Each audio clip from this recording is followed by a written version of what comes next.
ये देखिए कल बोर्ड परीक्षा पूछा गया प्रश्न है हाइट एंड डिस्टेंस का कि एक मीनार के पादबिंद से एक भवन के शिखर का उन्नयन कोण 30 अंश है और भवन के पादबिंद से मीनार के शिखर का उन्नयन कोण 60 अंश है। यदि मीनार की ऊंचाई 50 मीटर हो तो भवन की ऊंचाई ज्ञात कीजिए। जब हम ऊपर से नीचे देखते हैं तो अवनमन कोण बनता है और जब नीचे से ऊपर कोई चीज देखते हैं तो उन्नयन कोण बनता है। ऐसे नहीं ध्यान रहेगा ऊपर ऊपर ऊपर उन्नयन, तो उन्नयन कोण मतलब जब ऊपर देखते हैं तो उन्नयन। अब ये मीनार के पादबिंदु से भवन को देख रहे हैं और भवन के पादबिंदु से मीनार को देख रहे हैं। पादबिंदु होता है नीचे, तो नीचे से ऊपर दोनों चीज देखी जाती है। अब ये कैसे पता चलेगा कौन ऊंचा है? जब कोण बढ़ेगा तो ऊंचाई बढ़ेगी। तो हम मीनार के पादबिंदु से भवन को देख रहे हैं तो 30 कोण बनता है। कितना बनता है? 30 डिग्री। और भवन के पादबिंदु से देख रहे हैं मीनार तो कोण बनता है 60 डिग्री, यानी मीनार ऊंची है क्योंकि मीनार को देखने पर कोण 60 अंश बनता है। तो हम मान लेंगे ये है मीनार। ये क्या है? मीनार। और ये क्या है? भवन। जमीन पर खड़े हैं ये, कहां खड़े हैं? जमीन पर। ये है भवन, ए भी भवन है और सी भी मीनार है। ये क्या है? मीनार। ये क्या है? भवन। तो भवन की ऊंचाई पूछी है, पर ये कहा है कि हम जब भवन के पादबिंद, पादबिंद होता है नीचे, पादबिंद, तो यहां से देख रहे हैं इससे और यहां से देख रहे हैं इससे। जब यहां से यहां देख रहे हैं भवन के पादबिंद से मीनार को देखते हैं तो 60 कोण बनता है और जब मीनार के पादबिंद से भवन को देखते हैं तो 30 कोण बनता है। और कहा है मीनार की ऊंचाई 50 मीटर है। मीनार की ऊंचाई कितनी है? 50 मीटर। ये है टोटल 50 मीटर।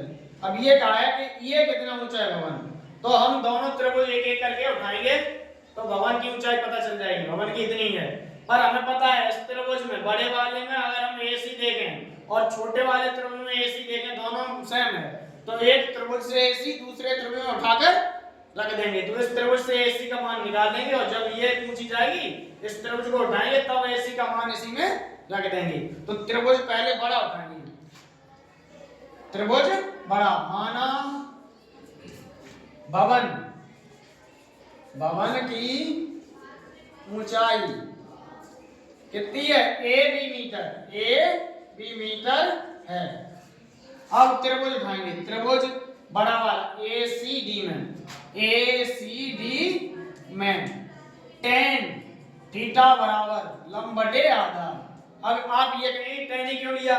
क्योंकि हमें ये लंब पता है, जो चीज पता है वो एक साइड बोले थे, और जो चीज हमें जरूरत पड़ेगी इस त्रिभुज में इसकी जरूरत पड़ेगी तो ये दोनों में आ रही, इसीलिए एक त्रिभुज से उठाएंगे, निकाल लेंगे इसका मान और दूसरे वाले में रख देंगे। तो ये हमने लंब है, ये आधार, तो लंब और आधार किसमें आते हैं? tan में। तो tan थीटा बराबर लंब बटे आधार। अब इसमें थीटा कितना है? 60, तो tan थीटा का मान 60 अंश।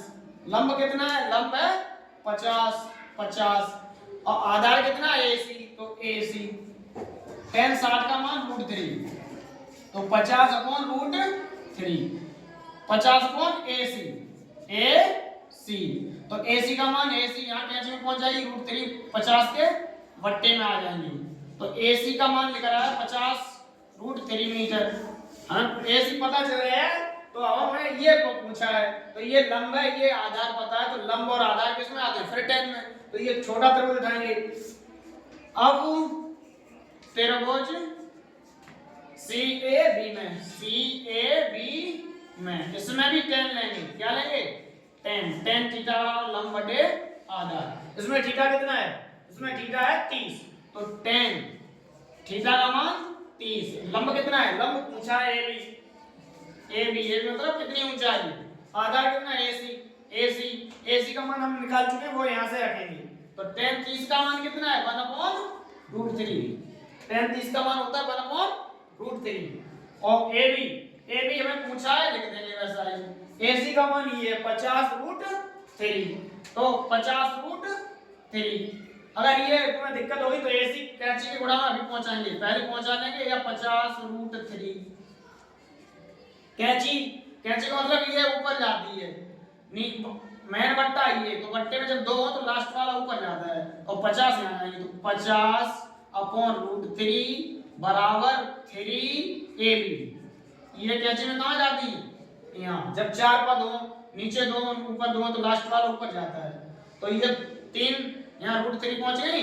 अब रूट 3 यहाँ पहुंचा देंगे, 50 अपॉन रूट 3 इंटू रूट 3 बराबर ab।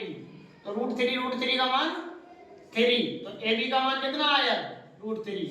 अतः मीनार भवन की ऊंचाई कितनी है? 50 अपॉन रूट 3 मीटर। उत्तर आ गया, यही उत्तर है।